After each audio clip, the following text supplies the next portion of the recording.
Hi, and welcome to Matt Holman Talks Mental Health, the podcast where I have the opportunity to sit down and chat with amazing humans about their journeys with mental health. For this episode, I'm so happy to introduce Rachael Smedley to the conversation. Welcome, Rachael.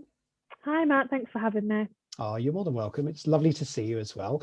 So just a brief introduction from my perspective, how we know each other, how we got to this podcast, and then I'll let you do a proper introduction, let people know who you are and what you're doing.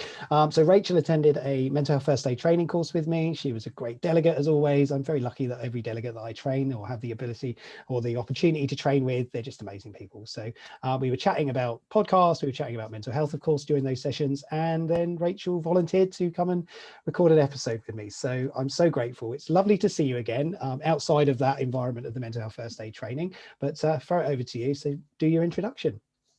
Yeah, so as Matt introduced me, I'm Rachael. I work in marketing, and I guess we were just saying this, Matt, not to get too into things too quickly, but I've had struggles with mental health, and I hate to use the word struggles. I prefer to say experiences. That's how I tend to refer to my mental health. So I've had experiences with mental health pretty much my whole life, and definitely I've had better periods and worse periods as many people have, but I suppose as I've grown up and got more comfortable with talking about it and acknowledging it, it's been a journey, and if sharing my journey helps one person, then that's brilliant.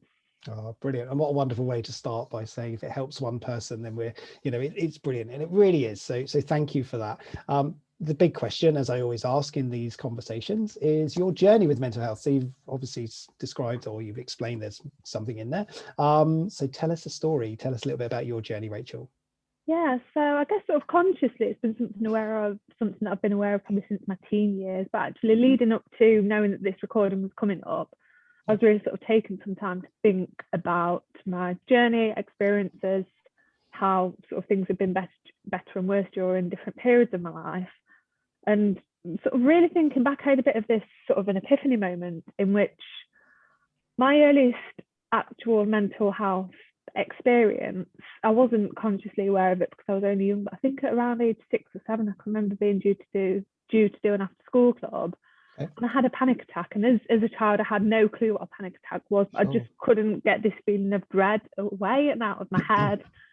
Being that age, you're not as in touch and aware of your emotions as you are in your later teens and adult life. So I can remember just feeling a headache, and I knew that had happened, and it's something that was in the back of my mind. But as we were coming up to do this recording, I was thinking about that. It was such a funny, not funny, but such a turning point for me to have been aware that actually I know that I've suffered with mental health, with anxiety, with OCD for a number of years, but pulling it back to quite that early period was quite an eye-opener for me. Wow. Yeah, of course. And that is a very young age to start experiencing those signs of anxiety. Did anybody around you notice that when it was happening? I think it was just a one-off thing from what I remember. Okay. I think as a teen, experienced bullying. I definitely don't think that helped with my mental health for a number of reasons, as you can imagine. Yeah. But yeah, I'd say probably around age 19 to 20, it was when conversations in the media, I was definitely more aware of conversations in the media and around mental health, anxiety, trying to break the stigma, which things have, as you know, and as people listening probably know, things have really come a long way in the last 10, 15 years. But I suppose going through your teen years, maybe not being aware that your feelings are what they are is challenging. And it's great that there's a lot more support available for teenagers now than what there was when I was a teenager, and I'm sure when you were a teenager as well. Yeah, no, definitely. I can't even think, and it's interesting, isn't it? Because now we're in a conversation talking about these things openly and being able to put words around it, which we wouldn't necessarily have been able to do, I don't know, years ago. When I was a teenager, I don't remember really any of my friends going through mental health challenges. I really don't. I struggled to come to a story about any of my friends in that situation. So it is interesting, isn't it, how of course young people now, and we both know, are struggling with their mental health. In we see the numbers, we understand the statistics, we do the training around how to support people.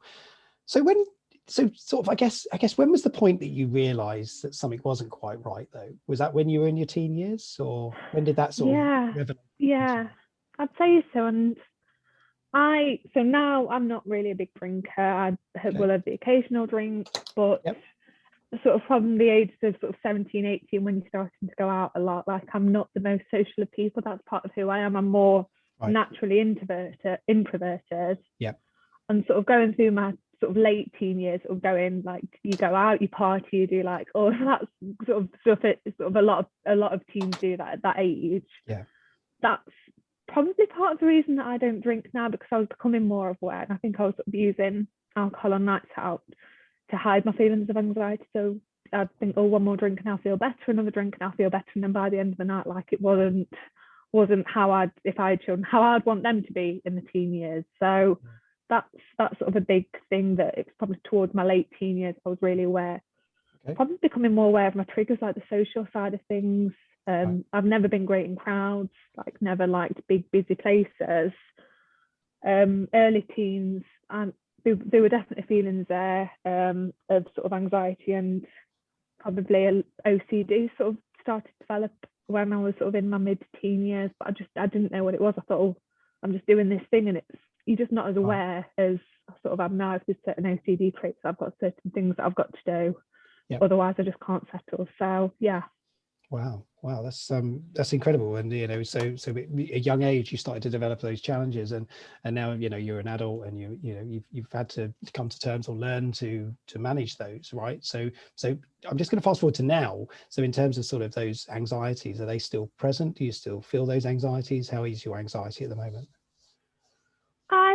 The way that I sort of think about anxiety in my experiences, I definitely have good days and bad days, and I'd say overall I'm in a much better place. Brilliant. Part of that is because I know my triggers. I'm not the best when it comes to traveling, especially sort of traveling abroad. Right. And sort of roles that I've had in the past where travel's been involved, and it's been travel with people that I don't normally sort of spend as much time with. Like, I've had great colleagues that I've sort of done those events with, where I've been traveling, but it has sort of been me out of my comfort zone, because I've not got like my boyfriend or a family member or someone that I'm used to spending as much time with. And I guess sort of the social side of things, it's definitely the friends that know me are the friends that know what to look out for, which I know that probably sounds quite obvious to some people, but I've definitely got friends where if we were to sort of plan something, and leading up to it, for whatever reason, I had anxiety if it was somewhere different that I'd not been to before, if it was somewhere I know was going to be busy. So I sort of feel lucky that I have got those friends that they don't get it fully in the sense of understanding, but they appreciate it, and they've got the patience with me if either I pull out of something, or if I'm not fully present, if we're doing something that has maybe triggered my anxiety.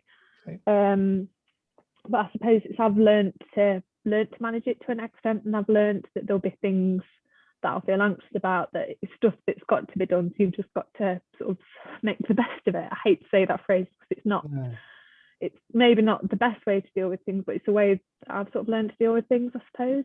Yeah, no, it's fascinating. I think that's incredible what you've just shared as well. And thank you for sharing these pieces to your story and your journey, because it's obviously it's a life journey that you're on, and like we all are, right? We're all on a life journey, and it's understanding. And I think what was really interesting in there is you talked about triggers. You talked about knowing your triggers, and also having other people. And this is something that's fundamentally what we all need, is having other people around us that know how to support us through those challenges, through those moments of higher levels of anxiety. Yeah. So can you talk a little bit about, I'm not going to ask you about the triggers, but in terms of the way that you manage your way through those anxieties, what sort of things do you do? Any sort of thoughts that you can share, because other people listening might already start to sort of understand their own experience with anxiety as well then? Definitely. I think in terms of social is quite a big thing for me. So I love socialising. I love spending time with people. I think very easily I find myself to be more burnt out, probably more than some people. So if it's a case of like spending a few hours at the pub, like socialising with friends, having a couple of drinks, there'll be people in our group, sort of our big friendship group, that can do the whole hog, do all night.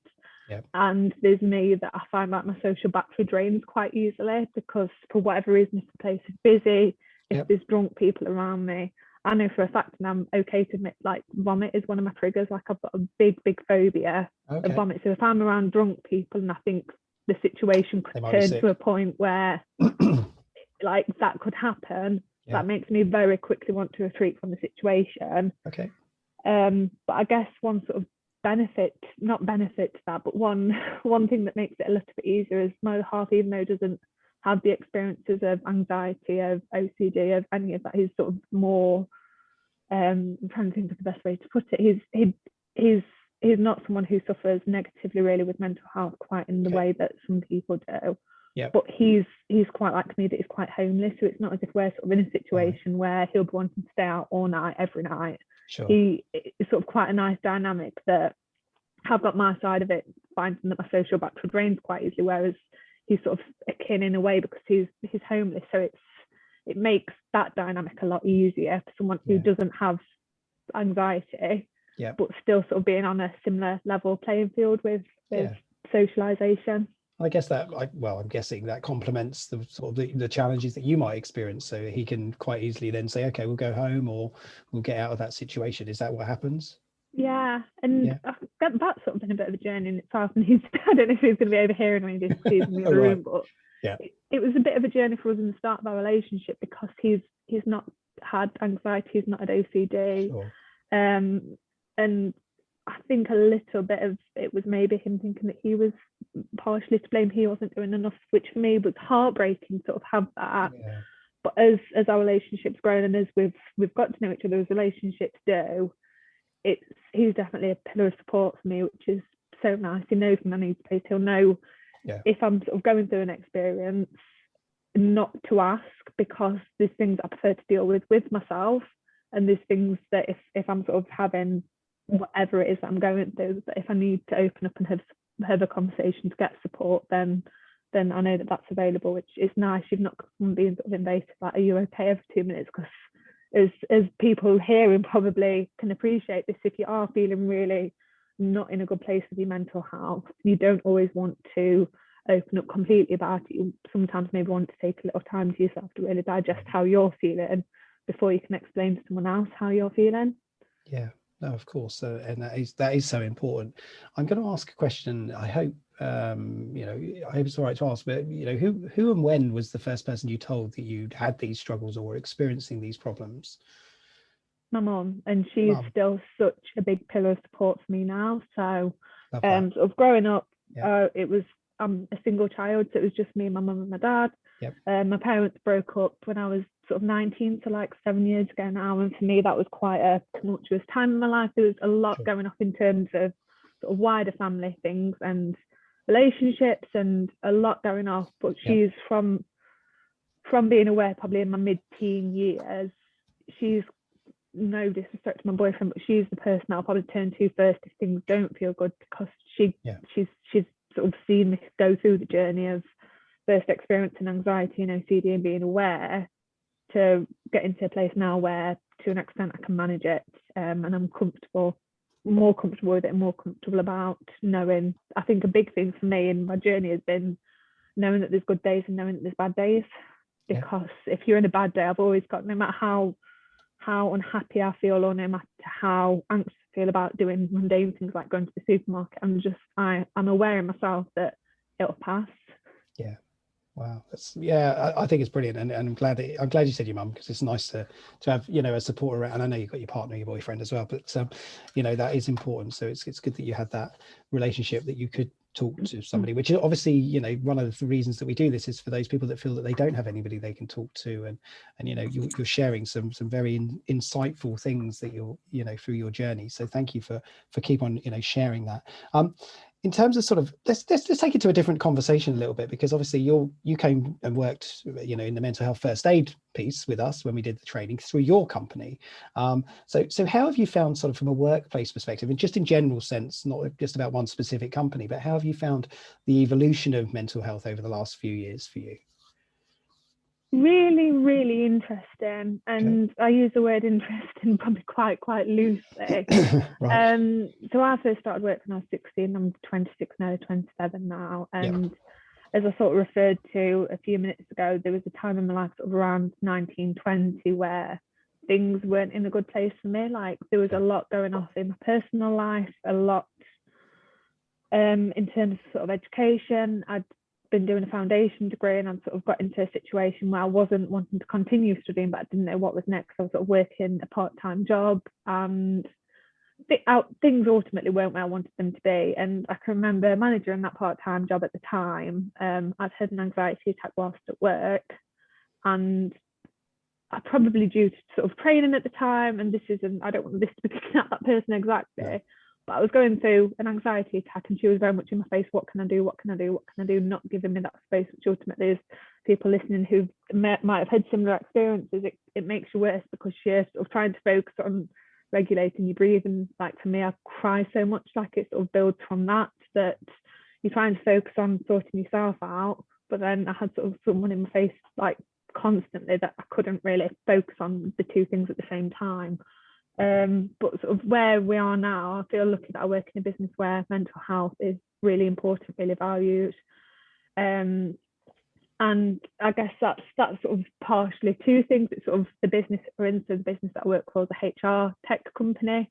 Yeah. So we need to practice what we preach in terms of sort of talking about the HR sector and talking about mental health. But also the other side of things is that education around mental health has vastly improved in the sort of last 10 years or so. So there's definitely been big changes that I've seen as I've sort of experienced mental health myself through the workplace. Positive changes. Brilliant. And that's the great movement that's happening right now, isn't it? It's workplaces embracing this and supporting conversations and openness and awareness. And you're sharing with colleagues who may not know your story here, and I'm hoping you're okay with that thought, that they may listen to this and they may understand that you've lived through these experiences with your anxiety and your OCD. What would you like to say to them, if you could say anything to them on this podcast? I guess just to reach out. I mean, the reason, if it is people that I work with now, people that I've worked with in the past, I try to be open about acknowledging that I've got sort of anxiety. That and I'll sort of say this now, I think I might have said this to you when we were doing the training, Matt, but for me, when I got told that I had depression, that was such a big thing for me, because in a lot of ways I felt happy. I felt a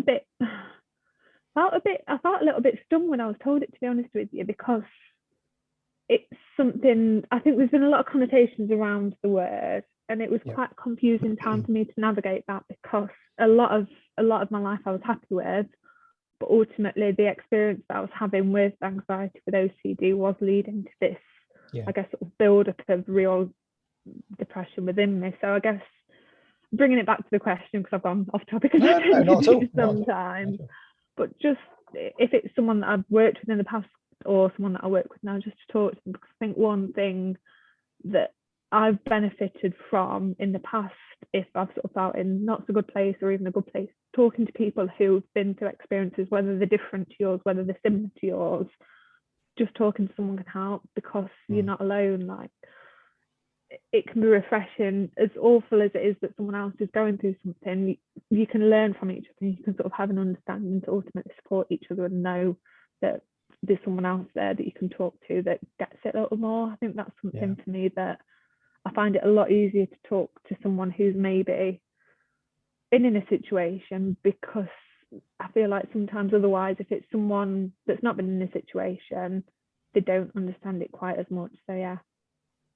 Okay, excellent. So rambling there a little bit, sorry. No, not at all. Don't worry. It's your time. This is your conversation, your journey. So, but you're right. And for anybody that is listening, if you've worked with Rachael, if you haven't worked with Rachael, this is about accessibility, of course. So people can get in touch and ask you the questions, and it's about the openness to the conversation. That's what I love about you, Rachael, is you have this greater awareness, or self-awareness of what's going on, so you can adjust for that. But when you can talk about it as well with others openly and say, look, some days are good and some days aren't so good. And it's about having the ability to talk about those, don't you think? Yeah, definitely. You can't, if you are going through a not so good day, you can't magically switch things to be, if you're going through a bad day, you can't magically switch things to be a good day. And I guess there's power in accepting that you're not the best that you feel you could be on that day, or that sort of however long you're having that experience for. There's power in accepting that, because I've found in the past, for me, if I'm going through not a good stage and I'm forcing myself that I should be feeling happy, I should be doing this, I should be wanting to go out and socialise, that makes me retreat further. So I think there's real power in owning that accepting and giving yourself a bit of time, being kind to yourself, not putting too much pressure on yourself, which again, for me, that's been a journey, because I've felt in the past I should be certain things, and at the end of the day, you need to be a real human. You need to, if you can hear the dog barking in the background, this is part of being a real human, getting angry when you see other dogs. But oh, there you go.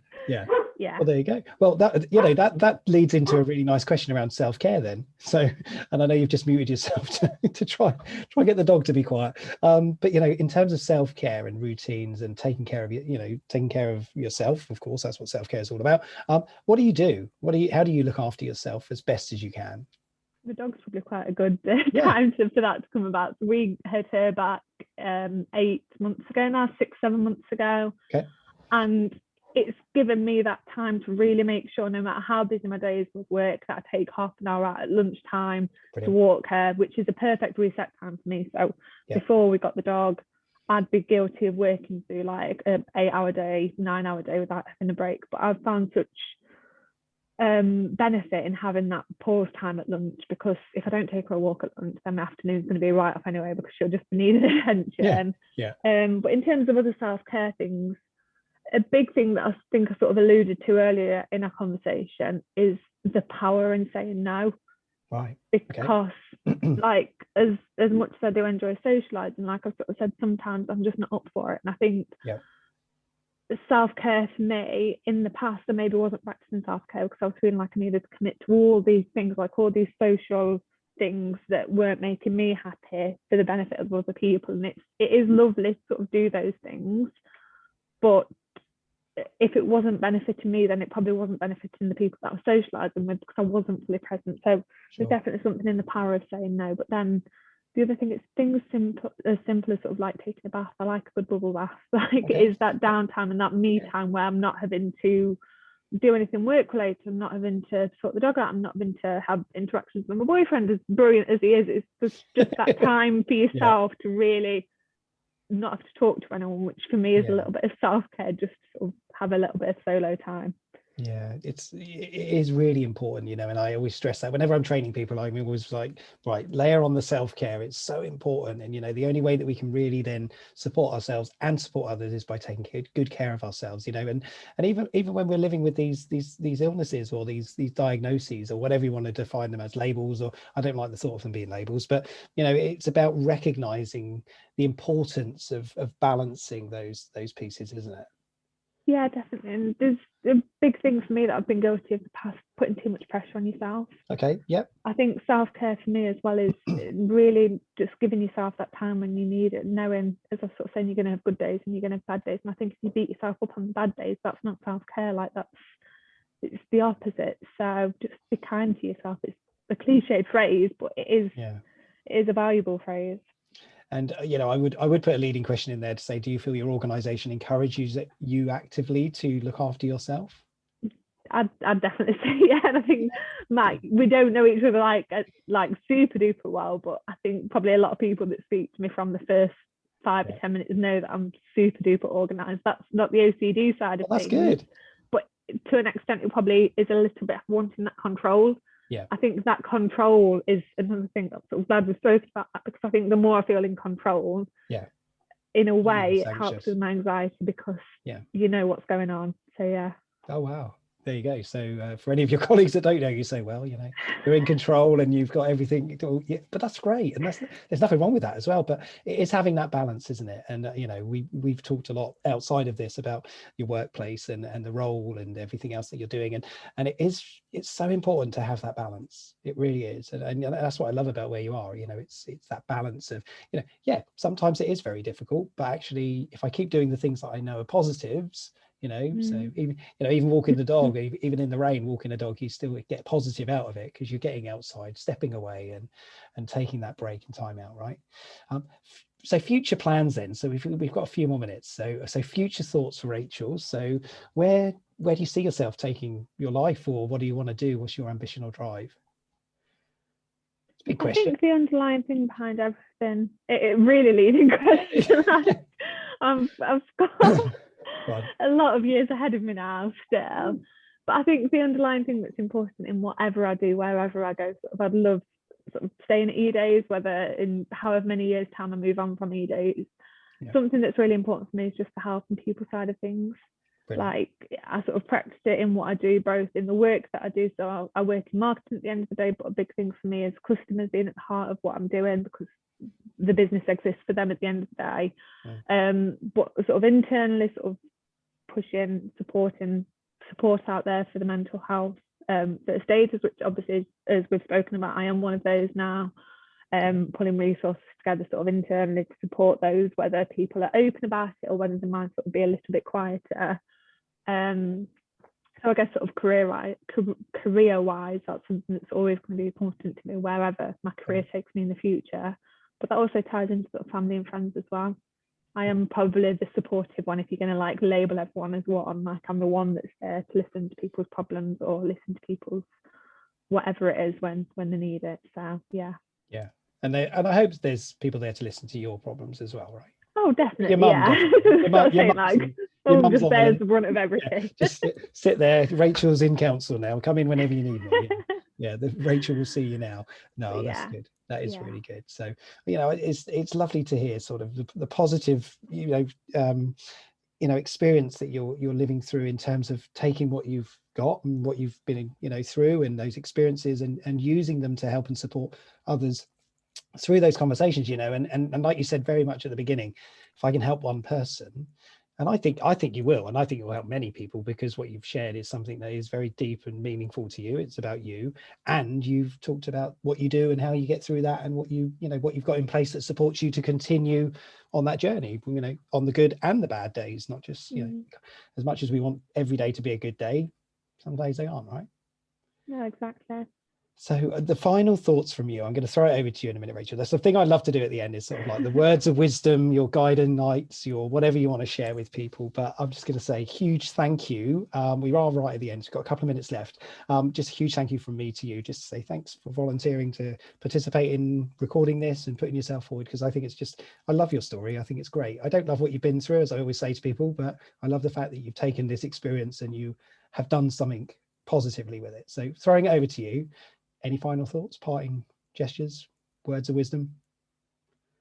It's a really interesting question. And how do you sort of favorite quotes? I guess just talk to someone if you are, and it is a cliche, it is something that's said a lot in this space, but it is so important. Just talking to someone and opening up the conversation if you don't feel like you're in such a great place. Like they might not be able to fix the problem, but just knowing that someone else is sort of there, aware of your situation, is powerful in itself. Whether they can fix the problem, whether they point you in the direction of somewhere you can get support from, it can be challenging sometimes. And I know for quite a few years, like I sort of said, during my teen years, I wasn't really sure what was happening. But when I did start opening up to my mum, it did really help to know that she understood more why I was maybe acting out in the way that I was, but also knowing that there was someone else there that could help and could ask me how my day's been, and for me to be able to be honest and not sugarcoat things. So yeah, the power in talking to someone, sort of the ending message I just want to convey again. Love that, the power of talking to somebody. Yep, such a wonderful message, and it is so true. And also just having somebody listen, having somebody listen to you, talking about your own experience or the things that you're going through. That's so important. Lesson we learned from Mental Health First Aid is be a good listener, because that's ultimately the role that we're trying to portray, isn't it? It's having the ability to just sit and listen. And thank you so much. And I'm sure, and I hope that people that are listening to this have done the justice of allowing you the opportunity to talk out about your own experiences, and I'm sure they will. So if anybody does want to talk to you about any of your journey, would you be all right if they contacted you? Of course, yeah. Excellent. Good. Well, that's always what I love to hear. And of course, for anybody that is listening, if you are struggling, if you do, worried about anything about your own mental health or some of those challenges, or maybe the things Rachel has been talking about, maybe similar to things or experiences you might be going through, know there is always somebody there to talk to. If you feel alone and you feel there is nobody you can turn to, please know there always is. There is somebody there at the end of a phone who cares, whether you contact us or try to talk to us. Of course, Samaritans exist today to have confidential conversations. I always like to just throw that in at the end there, to say, pick up the phone, talk to a Samaritan if you need to. The number's free. It's 116123. You can also text if you wanted to shout 85258. But yeah, please know you are not alone. That's the biggest message I always like to share with this. These conversations will continue for as long as people want to talk about their own journeys, and I'm sure we're going to have many. So Rachel, I just want to say a huge thank you so much for participating today, for joining me, and it's lovely to see you again. Yeah, look after yourself and take care for the future. Likewise, thank you. You're welcome.